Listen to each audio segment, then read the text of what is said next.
Welcome to Chalk Talk, a weekly preview of West Tennessee football featuring the Jackson Sun sports team here on jacksonsun.com.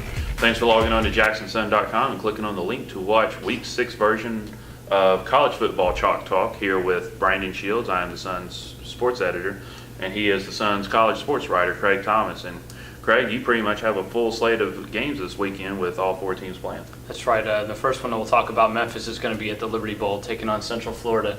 This is the first game for the Tigers as a member of the American Athletic Conference. So they've played Central Florida in recent years, but this one a little bit more riding on it. You want to get off to that 1-0 start if you can. And I think for Memphis, given the win they had a couple of weeks ago before the bye week, when they really thumped Arkansas State pretty good, I think you want to kind of keep those good vibes going, as long as you can. Central Florida will be a real test. I mean, this is probably one of the 2 or 3 best teams in the conference. Memphis has obviously showed a little bit of offensive improvement in that Arkansas State win. Defense has been a strength for the team since they started getting a little bit better last year. So I look for Memphis to kind of use defense to keep themselves in this game. I think that Central Florida has a lot of talent on both sides. I mean, Justin Fuente talked more about their defensive talent, but they've really got it everywhere. It's kind of comes with the territory of the Florida school. Well, they do have some defensive talent. They held South Carolina to no points in the first half last week. Right, and I think the fact that they were so competitive against South Carolina, if you didn't pay attention to Central Florida before, you do now. They beat Penn State the week before that. So, I mean, this is a good team, and I think Memphis is going to be challenged to compete with them, but they've done a progressively better job pretty much each week of this season, and so I think you can look for them to do the same, win or lose.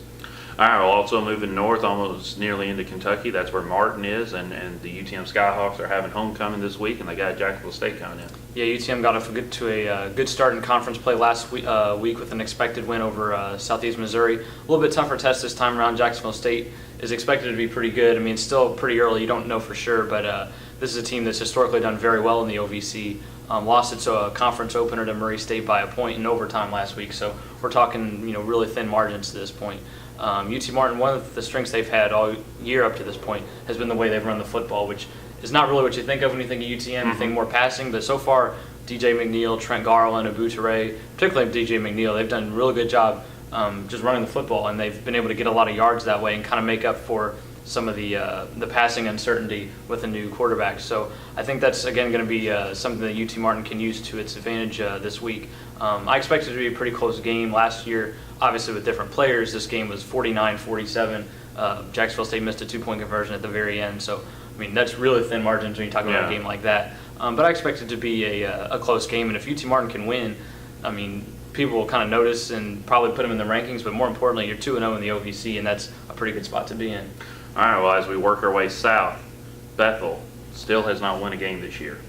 They got Bluefield coming in. Could this be the week that they finally do that? I think it will be the week, honestly. That maybe seem overly optimistic from the West Tennessee perspective, but Bluefield also doesn't have a win. This is a second-year program. I mean, they're still kind of learning, I think, how to be a program in the Mid-South Conference. This is a team that Bethel beat handily last year. Obviously, things were going a lot better for Bethel at that point. But Bethel, I think, showed a lot in that loss to Reinhardt, and that's unfortunate that it's still a loss. Obviously, 0-5 is not good at all, but the fact they were able to score 36 points, to me, says a lot, because if you watched them really the first 4 weeks, they did not look like a team that could score 36 points.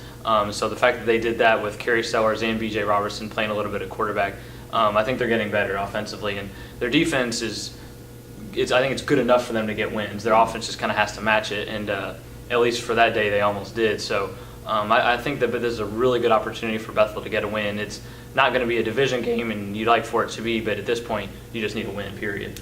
All right, well, then the final game of the day, Lane travels to Tuscaloosa, Alabama to face Stillman College. That's right. In conference play. Right, yeah. Lane had a really tough game last week. They played Tuskegee at home. We're down a point at the half. Derek Burrows thought at that point that they were going to figure out a way to win that game.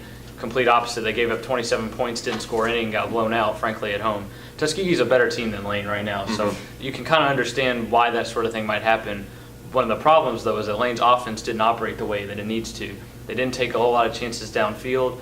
They really didn't have a whole lot of good conventional running plays. They threw so often to the sideline, and then they just weren't able to really exploit anything that way. Right. They weren't able to get the big 20, 30-yard gains, and I think that's kind of what they have to look to do, get those big receivers more involved, take some more chances downfield. And I think against Stillman, they'll have a better chance to do that. Well, Stillman is a good team, though. They've won their first 2 conference games.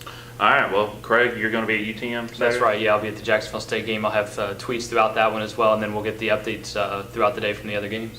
All right, yeah. We'll have riders at Bethel and at Memphis, and we'll try to get information from Lane, as, like I said, they're going to be down in Alabama, so that information may be a little late getting to us. We'll do what we can.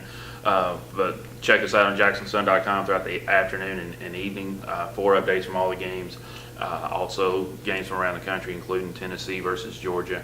And continue to log on and read us. Thanks for watching. Thanks for reading. And throughout the week, if you have any questions for local college football, tweet them to Craig Thomas at JS Ryder Craig, because next week we're going to try to start answering some questions about football. So tweet him with the hashtag Chalk Talk, and we'll take a couple of questions. We'll answer them at the end of the video. But for this week, thanks for watching, and good luck to your team Saturday.